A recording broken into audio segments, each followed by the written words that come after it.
இயேசுவின் நாமத்தினாலே இந்த மதிய வேளையிலே உங்களை அன்போடு கூட வாழ்த்துகிறேன். உயவனே என்ற நிகழ்வின் அடிப்படையிலே ஜெபத்தின் மேன்மையை குறித்து நாம் தியானிக்கின்றோம். இன்றைக்கும் சங்கீதம் 131:1 நாம் வாசிக்கின்ற போது, கர்த்தாவே, என் இருதயம் இருமாப்புள்ளதல்ல என்று சங்கீதக்காரனாகிய தாவீது ஆண்டவரை நோக்கி விண்ணப்பம் பண்ணுகிற ஒரு வார்த்தையை நாம் வாசிக்க முடியும்.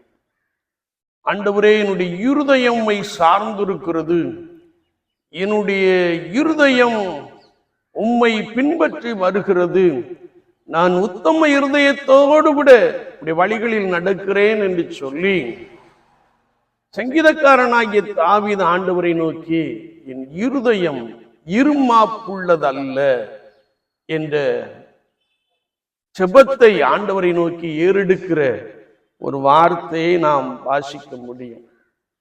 வேதத்தை நாம் திருப்பிக் கொள்ளுகின்ற பொழுது பரிசுத்த வேதாகமத்திலே அநேக விதமான இருதயங்களை குறித்து எழுதப்பட்டு இருக்கிறது.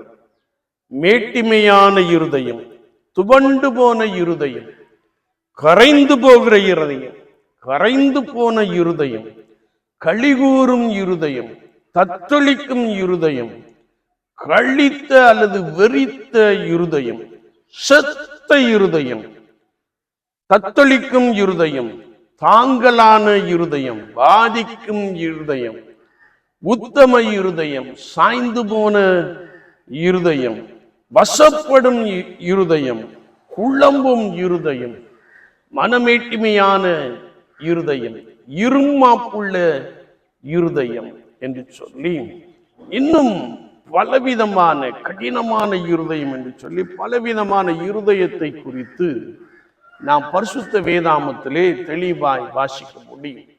எனவேதான் சங்கீதக்காரன் சொல்லுகிறார், என்னுடைய இருதயம் இருமாப்புள்ளதல்ல என்று சொல்லுகிறார். எனவே ஆண்டவர் தாவீதை பார்த்து சொன்னார், தாவீது என் இருதயத்திற்கு ஏற்றவன், எனக்கு சுத்தமானவைகளை செய்வான் என்று தாவீதை குறித்து சாட்சி கொடுத்தார். அது மாத்திரமல்ல, 2 சாமுவேலின் புஸ்தகம் 5ஆம் அதிகாரம் 10ஆம் வசனம், 1 நாளாகமத்தின் புஸ்தகம் 11ஆம் அதிகாரம் 9ஆம் வசனத்திலே நாம் வாசிக்கின்ற பொழுது,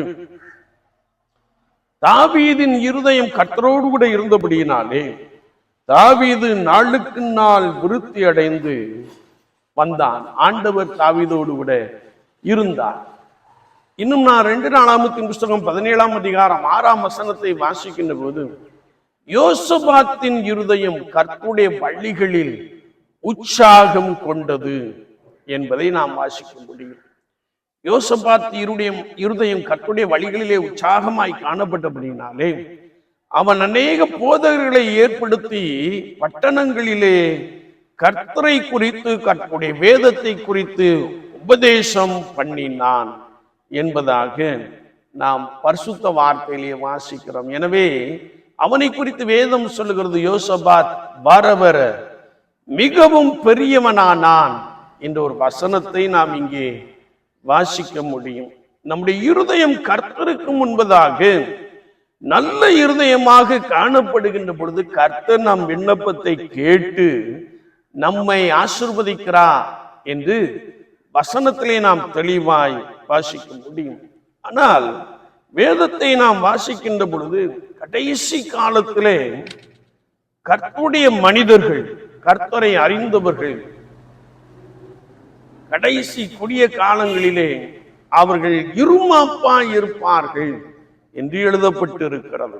1 தீமோத்தேயு 6:1 நாம் வாசிக்கின்ற பொழுது, தேவனுடைய நாமமும் உபதேசமும் தூஷிக்கப்படாதபடிக்கு என்று நாம் வசனத்திலே வாசிக்க முடியும்.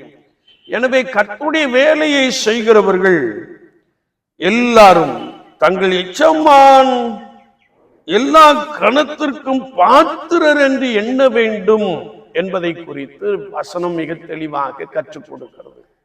ஒருவேளை நாம் கர்த்தருடைய பரிசுத்த வேதாகமத்திலே வாசிக்கின்ற பொழுது, மேலான அதிகாரத்திற்கு கீழ்ப்படிந்திருங்கள் என்ற வார்த்தையை நாம் வாசிக்க முடியும். எனவே விசுவாசிகளாகிய எஜமான்களை உடையவர்கள் எஜமான்களை அசட்டை பண்ணாமல் அதிகமாய் ஊழியம் செய்ய வேண்டும், அட்டூழியம் அல்ல ஊழியம் செய்ய வேண்டும் என்று எழுதப்பட்டிருப்பதை இன்னும் ஆழமாய் நாம் பரிசுத்த வேதாகமத்திலே மிக தெளிவாக வாசிக்க முடியும். ஏனென்றால் இந்த தேவ வார்த்தைகளை ஒப்புக்கொள்ளாதவன் அல்லது நம்மை கர்த்தருடைய ஊழியத்திற்கென்று ஏற்படுத்தினவருக்கு கீழ்ப்படியாமல், அவருடைய நாமத்திற்கு பயந்துராமல், அவருடைய வேலையை செய்யாமல் இருக்கிறவன் இருமாப்புள்ளவனும் ஒன்றும் அறியாதவனும் தர்க்கங்களையும் வாதங்களையும் பற்றி நோய் கொண்டவனுமாய் இருக்கிறான். இப்படிப்பட்டவர்களால் பொறாமையும் சண்டையும் தூஷணங்களும் பொல்லாத சம்சயங்களும் உண்டாகி, பொல்லாத சம்சயங்கள் என்ற வார்த்தைக்கு ஈவில் சஸ்பீசியன்ஸ் என்று எழுதப்பட்டு இருக்கிறது. கெட்ட சிந்தனை உள்ளவர்களும் சத்தியம் இல்லாதவர்களும் தேவ பக்தியை ஆதாய தொழில் என்று எண்ணுகிறவர்களும் ஆக காணப்படுகிறார்கள். எனவே நீ இவர்களை விட்டு விலகு என்று அப்போஸ்தலனாகிய பரிசுத்த பவுல் சொல்லுகின்ற ஒரு வார்த்தையை நாம் வாசிக்க முடியும். மேலும் கடைசி காலத்தில் இவருடைய இருதயம் எப்படி இருக்கும் என்றால், தற்பிரியராயும் பணப்பிரியராயும் வீம்புக்காரராயும் அகந்தை உள்ளவர்களாயும். அகந்தை என்ற வார்த்தை நீதிமொழியின் புஸ்தகம் 16ஆம் அதிகாரம் 18ஆம் வசனத்திலே அழிவுக்கு முன்னானது அகந்தை, மனுஷனுடைய அகந்தை அவனை தாழ்த்தி போடும் என்று எழுதப்பட்டு இருக்கிறது. கீழ்ப்படியாதவர்களாயும் பரிசுத்தம் இல்லாதவர்களாயும் இணங்காதவர்களாயும் துணிகரம் உள்ளவர்களாயும் இருமாப்புள்ளவர்களாயும் தேவ பிரியராயிராதவர்களும் தேவ பக்தியின் வேஷத்தை தரித்து அதன் பலனை மறிதளிக்கிறவர்களாயும் இருப்பார்கள். ஆனால் சங்கீதக்காரனாகிய தாவீது சொல்லுகிறார், என் இருதயம் இருமாப்புள்ளதல்ல என்று சொல்லுகிறார்.